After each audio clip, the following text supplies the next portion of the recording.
Hello students, मैं मोहम्मद सरफराज नवाज़ commerce की इस ई लर्निंग क्लास में आपका वेलकम करता हूं। आज की हमारी इस क्लास में हम जिस टॉपिक को डिस्कस करेंगे उस टॉपिक का नाम है बॉन्ड्स। और आज की हमारी इस क्लास में हम समझेंगे कि बॉन्ड्स क्या होते हैं और बॉन्ड्स कितने ज़रूरी होते हैं और कौन इनको इशू करता है और कौन इसमें इन्वेस्टमेंट करते हैं और ये सारा खेल कहाँ पर चलता है। तो चलिए तैयार हो जाइए ये जानने के लिए, समझने के लिए कि बॉन्ड्स आखिर में होते क्या हैं। बॉन्ड्स एक फाइनेंशियल डेट सिक्योरिटी है। कौन सी सिक्योरिटी है? डेट सिक्योरिटी है। एक्चुअली में बॉन्ड्स फाइनेंशियल इंस्ट्रूमेंट्स होते हैं जिनको फिक्स्ड इनकम सिक्योरिटीज कहा जाता है। कौन से सिक्योरिटीज कहा जाता है? फिक्स्ड इनकम सिक्योरिटीज कहा जाता है। इसमें दो पार्टीज होते हैं। कितने पार्टीज होते हैं? दो पार्टीज होते हैं। पहले पार्टी को हम बारोवर कहेंगे। क्या कहेंगे? बारोवर कहेंगे, या फिर उसको इशूअर भी कहा जाता है। जो बॉन्ड्स को इशू करेंगे, जो बॉन्ड्स को इशू करेंगे उनको हम क्या कहेंगे? जो बॉन्ड्स को इशू करेंगे उसको हम कहेंगे इशूअर या फिर बारोवर। अब यहाँ पर ये सवाल पैदा होगा कि बॉन्ड्स को कौन इशू करेंगे? बॉन्ड्स को इशू करने वालों में फाइनेंशियल इंस्टीट्यूशंस होते हैं, स्टेट गवर्नमेंट एजेंसीज होते हैं और बहुत बड़े बिग ऑर्गेनाइजेशंस होते हैं या फिर कॉरपोरेट कंपनीज होते हैं। ये सारे के सारे बॉन्ड्स को इशू करते हैं। अब यहाँ पर एक सवाल पैदा होगा कि इन लोगों को बॉन्ड्स इशू करने की ज़रूरत क्या है? ये क्यों बॉन्ड्स को इशू करते हैं? ऑफ कोर्स ये सब बॉन्ड्स को इसलिए इशू करेंगे कि उनको पैसों की ज़रूरत होती है। किसकी ज़रूरत होती है? पैसों की ज़रूरत होती है। और वो बॉन्ड्स को इशू करके कैपिटल को रेज करते हैं। गवर्नमेंट को चलाने के लिए बहुत सारे फंड्स की ज़रूरत होती है और गवर्नमेंट को वेलफेयर स्कीम्स को भी चलाना पड़ता है और सोशल प्रोग्राम्स को भी मेंटेन करना पड़ता है और इन सब चीज़ों के लिए फंड्स की ज़रूरत होती है। और जितने भी बड़े कंपनीज होते हैं वो दो तरीक़ों से फंड्स को रेज कर सकते हैं। पहला होता है इक्विटी और दूसरा होता है डेट। पहला तरीक़ा कौन सा है? पहला तरीक़ा इक्विटी का है और दूसरा है डेट। तो आज के इस क्लास में हम सिर्फ दूसरे तरीके पर यानी कि डेट पर ही बात करेंगे। बॉन्ड्स इशू करके कंपनी कर्ज लेती है। क्या लेती है? कर्ज लेती है। और बॉन्ड्स एक मेजर डेट इंस्ट्रूमेंट है, बहुत बड़ा मेजर डेट इंस्ट्रूमेंट माना जाता है जिनसे कंपनी एक्सटर्नल फंड्स को रेज कर सकती है ताकि वो कोई नया प्लांट खरीद सके या फिर कुछ इक्विपमेंट परचेज कर सके या फिर अपने बिजनेस को एक्सटेंशन कर सके या अपने बिजनेस को आगे बढ़ा सके। तो यहाँ पर क्लियर हुआ कि बॉन्ड्स को कौन इशू करते हैं और क्यों करते हैं। तो ठीक है, चलिए आगे बढ़ते हैं। चलिए, अब बॉन्ड्स को इशू कर दिया गया है, मगर अब इसको खरीदेगा कौन और कौन बॉन्ड्स में इन्वेस्टमेंट करेंगे? अब ये सवाल पैदा होता है। और बॉन्ड में इन्वेस्टमेंट कोई भी क्यों करेगा? तो चलिए इसको डिस्कस करते हैं। बॉन्ड्स में पहली पार्टी कौन है? बॉन्ड्स में पहली पार्टी बारोवर है या फिर इशूअर है जो बॉन्ड्स को इशू करती है। और दूसरी पार्टी होती है इन्वेस्टर की, जिसको हम लेंडर कहते हैं। तो दूसरी पार्टी में कौन है? दूसरी पार्टी में इन्वेस्टर है। अब यहाँ पर इन्वेस्टर या लेंडर एक ही बात है। और जब कोई भी बॉन्ड्स को इशू करेंगे तो वो एक तरह का कर्ज होता है जिसको लौटाना पड़ता है, और उस कर्ज पर बॉन्ड्स को इशू करने वाले इंटरेस्ट पे करेंगे। क्या पे करेंगे? इंटरेस्ट पे करेंगे, जो इन्वेस्टर या फिर लेंडर को दिया जाएगा। कंपनीज ने उधार पर फंड्स को कलेक्ट किया है और बॉन्ड्स को फंड्स के रिक्वायरमेंट के हिसाब से इशू किया जाता है, जिसमें 3 पीरियड्स रहेंगे। पहला पीरियड रहेगा short term bond maturity period. कौन सा period? Short term bond maturity period, जो 1 साल से 3 साल का रहेगा। और दूसरे नंबर पर आता है medium term bond maturity period, जो 4 साल से लेकर 10 साल का रहेगा। और तीसरे नंबर पर आता है long term bond maturity period, जो 10 साल से ज्यादा का रहेगा। तो यहाँ पर फंड्स के रिक्वायरमेंट के हिसाब से बॉन्ड्स को इशू किया जाता है। और कभी कभी बिग कॉरपोरेट्स जैसे वॉल्ट डिज्नी है या फिर कोका कोला है, उन्होंने 100 साल के लिए 100 ईयर्स के लिए बॉन्ड्स को इशू किया था। तो चाहे कोई भी टर्म हो, जैसे कि शॉर्ट टर्म, मीडियम टर्म या फिर लॉन्ग टर्म हो, बॉन्ड होल्डर्स को उनका पैसा मैच्योरिटी पीरियड होने के बाद ही इंटरेस्ट के साथ दे दिया जाता है। और ये इंटरेस्ट साल में कितनी मर्तबा दिया जाएगा? इंटरेस्ट साल में 2 मर्तबा दिया जाता है। 1 साल में 2 मर्तबा बॉन्ड होल्डर्स को इंटरेस्ट पे किया जाता है, और बॉन्ड्स का मैच्योरिटी पीरियड होने के बाद ही बॉन्ड होल्डर्स को उनका पैसा यानी कि प्रिंसिपल अमाउंट जो उन्होंने बॉन्ड्स को खरीदने के तौर पर दिया है, इंटरेस्ट के साथ उनको वापस लौटा दिया जाता है। और बॉन्ड होल्डर्स पर जो एक साथ इंटरेस्ट मिलाकर दिया जा रहा है उसको हम कहेंगे अक्रूड पेमेंट। क्या कहेंगे उसको अक्रूड पेमेंट कहेंगे। और जिस पर टीडीएस नहीं लगेगा।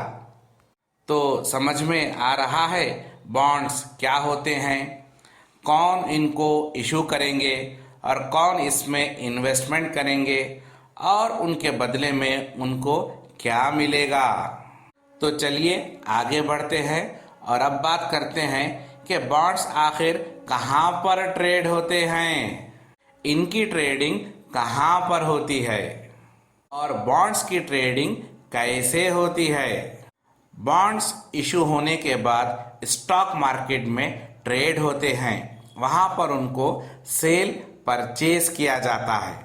और ज़्यादातर बॉन्ड्स स्टॉक एक्सचेंज के थ्रू या फिर ओवर द काउंटर का क्या मतलब है, इसके पहले के क्लासेस में हमने इसको डिस्कस किया था कि ओवर द काउंटर का मतलब होता है यानी कि एक ब्रोकर कमीशन एजेंट के जरिए से भी बॉन्ड्स की ट्रेडिंग की जाती है। तो बॉन्ड्स की ट्रेडिंग स्टॉक एक्सचेंज के जरिए से भी कर सकते हैं या फिर ओवर द काउंटर यानी कि ब्रोकर के जरिए से भी कर सकते हैं। और बॉन्ड्स की मार्केट में ज़्यादा डिमांड ऑफर्स रहने की वजह से बॉन्ड्स को बीएससी और एनएससी में भी लिस्टिंग किया जा रहा है। अब यहाँ पर बॉन्ड्स का डिमांड बहुत ज़्यादा ही बढ़ गया है क्योंकि बॉन्ड्स को बॉम्बे स्टॉक एक्सचेंज और नेशनल स्टॉक एक्सचेंज में भी लिस्टिंग किया जा रहा है। और बॉन्ड्स का ज़्यादा डिमांड होने की आखिर क्या वजह है, क्या रीज़न है कि लोग बॉन्ड्स में इतना ज़्यादा ट्रेडिंग कर रहे हैं। वो इसलिए बॉन्ड में ज़्यादा ट्रेडिंग कर रहे हैं क्योंकि बॉन्ड मार्केट स्टॉक मार्केट से भी कई गुना ज़्यादा बढ़ा है। जी हाँ, आपने सही सुना, बॉन्ड मार्केट स्टॉक मार्केट से कई गुना ज़्यादा बढ़ा है। स्टॉक मार्केट में इतना ज़्यादा पैसा है कि वो एक पूरी कंट्री के ज़रूरतों की प्यास को बुझा सकता है। और बॉन्ड मार्केट इससे भी कई गुना ज़्यादा बड़ा होता है। और जितने भी फाइनेंशियल इंस्टीट्यूशंस हैं, कॉरपोरेट्स हैं, उनको आरबीआई की तरफ से परमिशन रहता है। और जब बॉन्ड्स का इतना बड़ा ज़्यादा मार्केट है तो उसके लिए भी कुछ ज़रूरी गाइडलाइंस को बनाना पड़ता है, कुछ मॉनेटरी पॉलिसीज़ को बनाना पड़ता है। और ये मॉनेटरी पॉलिसीज़ आरबीआई बनाता है। आरबीआई के गाइडलाइंस बनाने की वजह से लोगों को इस बात का पक्का यकीन हो जाता है कि उनका पैसा अगर वो कहीं पर भी रहे, चाहे वो कंपनीज में रहे या फिर किसी बड़े फाइनेंशियल इंस्टीट्यूशंस में रहे, उनका पैसा नहीं डूबेगा और गवर्नमेंट भी डिफ़ॉल्ट नहीं करेगी। और जितने भी कॉरपोरेशंस हैं, जैसे कि मुथूट फाइनेंस कॉरपोरेशन या फिर industrial finance corporation of India या फिर इंडस्ट्रियल डेवलपमेंट फाइनेंस कॉरपोरेशन, और इन सबसे बड़ा कौन है? लाइफ इंश्योरेंस कॉरपोरेशन है, जिसको हम LIC कहते हैं, जो सबसे बड़ा कॉरपोरेशन है। और भी इसी तरह के कई बड़े कॉरपोरेशंस हैं जो बॉन्ड्स को इशू करते हैं। और अगर कॉरपोरेट कंपनीज की बात करेंगे तो इसमें रिलायंस रहेगा, टाटा ग्रुप रहेगा, डॉक्टर रेड्डीज लैब रहेगा, ब्लू डॉट एक्सप्रेस कंपनीज रहेंगे, बजाज रहेगा, मारुति कंपनी रहेगी, और भी इसी तरह के कई सारे बड़े कंपनीज बॉन्ड्स को इशू कर सकते हैं। और जो इन्वेस्टर्स होते हैं वो बॉन्ड्स को खरीदते हैं, बॉन्ड्स में इन्वेस्टमेंट करते हैं।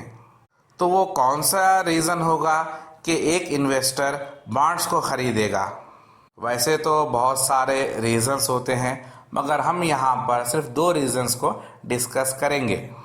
और वो उन रीज़न्स की बेसिस पर ही बॉन्ड्स में इन्वेस्टमेंट करते हैं। उनका सबसे पहला रीज़न होता है प्रॉफिट। क्या होता है? प्रॉफिट होता है, और वो भी सिक्योर प्रॉफिट होता है, और जो उनको इंटरेस्ट की शक्ल में दिया जाएगा। यहाँ पर इंटरेस्ट को ही प्रॉफिट माना जाएगा। या फिर अगर बॉन्ड होल्डर्स चाहें तो अपने बॉन्ड्स को इक्विटी में कन्वर्ट करके कंपनीज के शेयर होल्डर्स बन सकते हैं।